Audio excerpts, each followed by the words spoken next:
This party's getting crazy. Let's rock. There are no bad Devil May Cry games. It's what I would say if this god-awful sequel of a game did not exist. Who in the right mind in Capcom board meeting said, yeah, let us do everything that DMC1 did wrong and make a game out of it. This game does not deserve to be part of the DMC family. It should be called a hack and slash simulator. But that's the thing. It's not even a good hack and slash, as you don't even use your sword. You don't slash. All you do is... Dante, what did they do to you? This was your chance to rise to become one of the greats in video game history. Okay, maybe the bosses are good. I did not find any enjoyment in this game. I felt like I was doing homework. It was like a chore. We were playing a game for fun. And when the only fun part is closing the game, it just becomes one of the worst experiences. But there is one saving grace. You don't have to play the game at all. It's like canon. Unlike DMC2, I was going into this game with a much more positive mindset. I knew it was hated in the community, but I had my hopes, had my expectations, and upon completing the first level, I thought this game was easily better than the next game on this list. But the more I played, the more I saw its flaws, and the worse it got. Dante, he's just not the one we love. He's not cool to watch. I'm not enjoying him on the screen. Virgil is the worst character. Like, what? What am I seeing? Mundus was just a joke of a character. Gameplay may be the only redeeming factor of this game. And at first it was pretty good. They gave a lot of weapons, not many, but like 5 or 6 weapons. But for me, it got repetitive and quick. It was just too easy. And when you play an easy hack and slash, the game gets very boring. And the boss fights, the worst boss fights, they don't have anything. They're the same generic design. Find the weak point, hit said weak point, rinse and repeat. Each boss felt like a reskin of another, especially the 2 final bosses. They couldn't have disappointed me more. I really did try to enjoy it. I tried to enjoy this game. The game was a bit fun, but not addictive. I want to turn on my PC or console just to play this game. No. It's just your average hack and slash game. Horrible story and way too many cutscenes. Why is there so many cutscenes when your story is bad? Do not give me cutscenes. I want to play. And I don't know why they needed to reboot the series as DMC4 introduced a new protagonist. For an opportunity to battle a being of such grand delusion as you is a sweet fortune.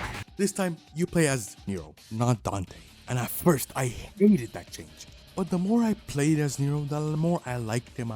It felt fresh. It was fresh. A new protagonist, new characters, new everything. The areas have different biomes. 1 second you're in a snow area, the other you're in a forest, which makes absolutely zero sense. The areas themselves are quite decent, except for that forest section. I despise that place. Combat felt different, with the devil bringing you, like, pulling enemies toward you. Your sword can charge up like an engine, deal more damage with a file trail behind it. The only grenade with the gameplay, there is no variety in the weapons. And don't worry, if you hate Nero, or don't want to play as Nero, thank God you play as Dante later on. Oh my, I missed him. And he is good here. He's not like the other two. DMC4 isn't truly on the difficult side. It was challenging, but not easy as like the reboot, but not as hard as DMC3 for example. It was a good in between. The bosses for the most part were not the best. They were alright. There were only like 1 or 2 actually good bosses. And I would not say they were bad, but the fact that you fight them 4 different times is just insane to me. You backtrack through the whole game 3 times, and that's what killed the game for me. You go through the game once as Nero, then back as Dante, and then Nero all the way back. It was just not fun. It got to a certain point that was just repetitive. It was lazy. You go through the same areas, same enemies, same bosses. Replaying the game 3 different times in the same playthrough is insane to me.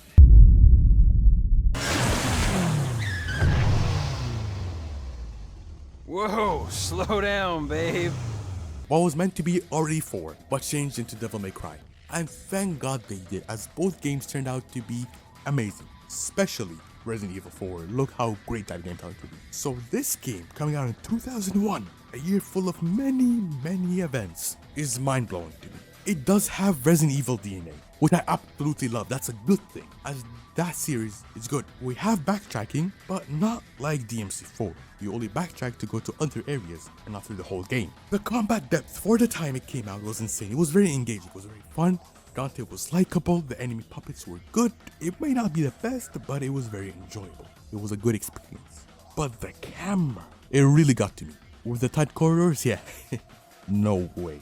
And the camera angles keep switching around every time you like turn left or right, you know, it was horrendous. But the weakest point are the bosses, or should I say 4 bosses. That's all you fight, 4 different bosses, and they repeat, and they're not even good bosses. Only 1 out of 4 is good. Nilo Angelo. The game was extremely short at 5 hours of a campaign, but you know what, it's still an enjoyable time. Mundus is the main villain here. This game is what DMC Reboot wanted to be. Trish, we all love it, right? As a starting point in the series, I think they did an amazing job.